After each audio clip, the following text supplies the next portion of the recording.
সম্মানিত উপস্থিতি, সম্মানিত সিনিয়র বৃন্দ এবং উপস্থিত ভাই ও বোনেরা, আসসালামু আলাইকুম। আজকে আমরা একটা মহাসংকটময় মুহূর্তে আমরা এখানে দাঁড়িয়েছি। তা আমাদের ভাই, আমাদের অ্যাডভোকেট আরিফকে চিটগাঁগে ইসকন কর্তৃক, উগ্রবাদী হিন্দু কর্তৃক হত্যা করা হয়েছে। আপনারা জানেন যে আমরা এই যে আইনজীবী সমাজ এবং বাংলাদেশের মুসলমানরা অত্যন্ত সংযত এবং সহনশীলভাবে বিষয়টাকে ট্যাকেল দিয়েছি। এখানে এই শেখ হাসিনা, যিনি আগরতলা থেকে সিঁদুর নিয়েছিল, সিঁদুর পরেছিল, সেই আগরতলায় আজকে আপনারা জানেন যে আমাদের বাংলাদেশের সহকারী হাই কমিশনারের উপরে আক্রমণ হয়েছে ন্যাক্কারজনকভাবে। এই ফেসিবাদ বাংলাদেশকে কার্যকর করে চলে গিয়েছে বটে, কিন্তু এদের ষড়যন্ত্র, দেশি বিদেশি ষড়যন্ত্র এখনো অব্যাহত আছে। এই শেখ হাসিনা, শহর থেকে ফেসিবাদ শেখ হাসিনা, যিনি মোদিকে ভর করে তিনি বাংলাদেশকে অকার্যকর করার জন্য এখনো চেষ্টা করে যাচ্ছে। আপনারা জানেন একটা পর্যায়ে আমাদের দেশটা এমন হয়ে গিয়েছিল, কথা এরকম এসছে যে আমরা, আমাদের উন্নতি ভারতের উন্নতি, আমাদের প্রগতি ভারতের প্রগতি। তার মানে কি? এবং আমরা স্বামী স্ত্রীর মতো, আসলে ভারত আমাদের সাথে স্বামিত্বের যে ভাব, স্বামীর মতো আচরণ করেছে।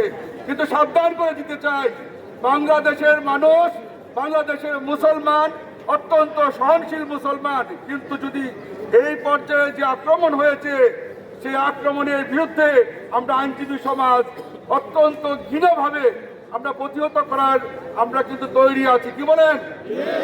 আমরা ভারতকে দাঁত ভাঙ্গা জবাব দেব। এটা ইতিমধ্যে আমাদের এমবিসির মাধ্যমে আমাদের জবাব দেওয়া হয়ে গিয়েছে এবং আন্তর্জাতিকভাবে এই বিষয়টি আমাদের যে ইউএনএ আছে, জাতিসংঘের মাধ্যমে আমরা সে জবাব দেওয়ার চেষ্টা চলছে। আপনারা জানেন এই শেখ হাসিনা শুধু ভারতে নয়, আন্তর্জাতিকভাবেও চেষ্টা করছে আমাদের দেশটাকে অকার্যকর করার জন্য। আমাদেরকে সবাইকে সাবধান থাকতে হবে, আমাদেরকে সজাগ থাকতে হবে। আমাদের স্বাধীনতা সার্বভৌমত্বের উপরে আক্রমণ হয়েছে। এই আক্রমণ আমাদের হাই কমিশনের উপরে হয়নি, আমাদের পতাকার উপরে হয়েছে। আমরা নিন্দা জানাই, ধিক্কার জানাই এবং আজকের এই সমাবেশ থেকে আমরা তীব্র প্রতিবাদ জানাচ্ছি।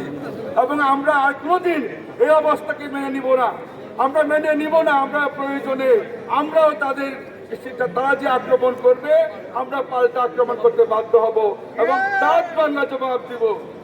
আমরা আজকে এই সমাবেশে আপনারা যারা উপস্থিত হয়েছেন, সিনিয়র বৃন্দ এবং নেতৃবৃন্দ এবং আমার ভাই ও বোনেরা, সবার প্রতি উদাত্ত আহ্বান রেখে যে কোনো সংকট মুহূর্তে আমরা ঐক্যবদ্ধ থাকবো।